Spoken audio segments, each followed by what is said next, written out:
Assalamualaikum warahmatullahi wabarakatuh. Salam sejahtera untuk kita semua.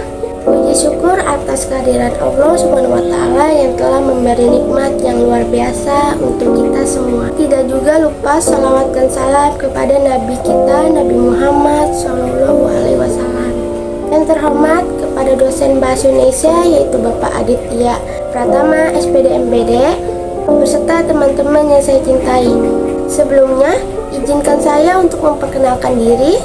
Perkenalkan, nama saya Nadia Agustin dari kelas 1A Prodi Pendidikan Ekonomi. Baik teman-teman, di sini saya akan mempresentasikan proposal penelitian yang berjudul Kondisi Perekonomian dan Kesejahteraan Keluarga Indonesia pada masa pandemi COVID-19. Latar belakang. Virus COVID-19 menjadi isu hangat yang tersebar hampir di seluruh wilayah dunia. Pandemi ini dimulai pada tanggal 30 Desember 2019, di mana penularan awal terdeteksi di Wuhan, Cina. WHO menyebutkan bahwa coronavirus atau COV merupakan virus yang menyerang saluran nafas pada manusia. Secara ilmiah, virus ini disebut sebagai COVID-19. Virus ini dapat ditularkan baik melalui manusia maupun hewan. Orang yang terjangkit virus dapat mengalami gejala flu ringan hingga ke gejala serius. Di sini ada jumlah terpapar COVID-19 di dunia.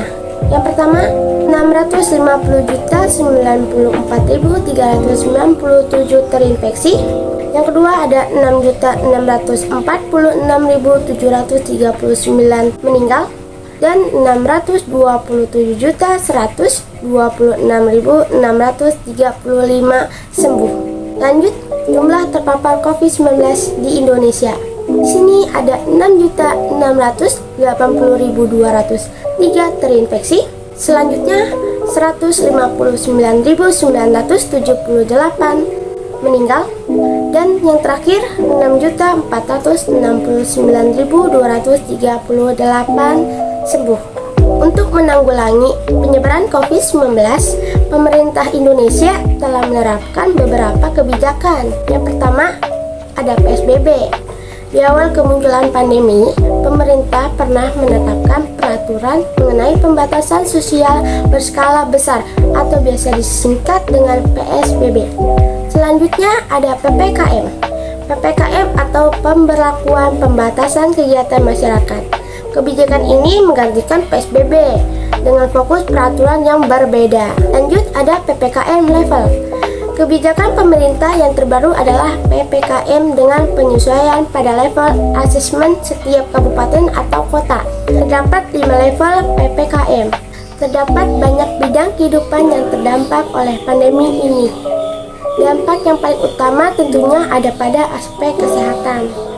Pandemi juga berpengaruh secara signifikan pada aktivitas perekonomian masyarakat. Pandemi menimbulkan terjadinya perubahan penawaran dan permintaan barang dan jasa, sehingga menyebabkan menurunnya pertumbuhan ekonomi. Peningkatan kemiskinan juga terjadi terutama pada wilayah dengan keluarga yang mengalami kerentanan secara ekonomi. Pada aspek makro lainnya, pandemi COVID-19 berdampak pada sentimen investor yang semakin rendah terhadap pasar, sehingga membuat arah pasar cenderung negatif, termasuk dalam aktivitas perdagangan internasional. Rumus masalah. 1. Bagaimana dampak terjadinya pandemi terhadap perekonomian Indonesia secara umum? Yang kedua, bagaimana dampak terjadinya pandemi terhadap pertumbuhan ekonomi Indonesia? Yang ketiga, bagaimana dampak terjadinya pandemi terhadap perdagangan internasional Indonesia? Yang keempat, bagaimana dampak terjadinya pandemi terhadap kondisi kesejahteraan keluarga Indonesia dilihat dari aspek kemiskinan, pengangguran, dan ketahanan pangan. Tujuan penelitian. 1. Menganalisis dampak terjadinya pandemi terhadap perekonomian Indonesia secara umum. Yang kedua, menganalisis dampak terjadinya pandemi terhadap pertumbuhan ekonomi Indonesia. Yang ketiga, menganalisis dampak terjadinya pandemi terhadap perdagangan internasional Indonesia. Yang keempat, mengeksplorasi dampak terjadinya pandemi terhadap Kondisi kesejahteraan keluarga Indonesia dilihat dari aspek kemiskinan, pengangguran, dan ketahanan pangan. Manfaat penelitian. Terdapat dua sasaran utama yang menjadi manfaat pada riset ini, yaitu bidang akademis dan praktis. Bidang akademisi. Riset ini dapat menambah literatur atas kajian-kajian mengenai kondisi pandemi dan pengaruhnya terhadap kondisi ekonomi. Hal ini dapat dijadikan acuan bagi penelitian-penelitian berikutnya. Bidang praktisi. Penelitian ini dapat menjadikan landasan para pemegang kebijakan untuk terus memperhatikan kondisi ekonomis dan kesejahteraan keluarga Indonesia terkait dengan kondisi pandemi. Meskipun saat ini sudah mulai mereda, kebijakan-kebijakan dapat diterapkan untuk memulihkan kondisi yang sudah dilewati, sembari dengan memperkuat fondasi ekonomi untuk mencegah dampak negatif apabila situasi ini terjadi kembali di masa depan. Sekian presentasi dari saya. Mohon maaf bila ada kata atau pernyataan yang salah. Video ini dibuat untuk memenuhi tugas EKT 2 mata kuliah Bahasa Indonesia. Terima kasih.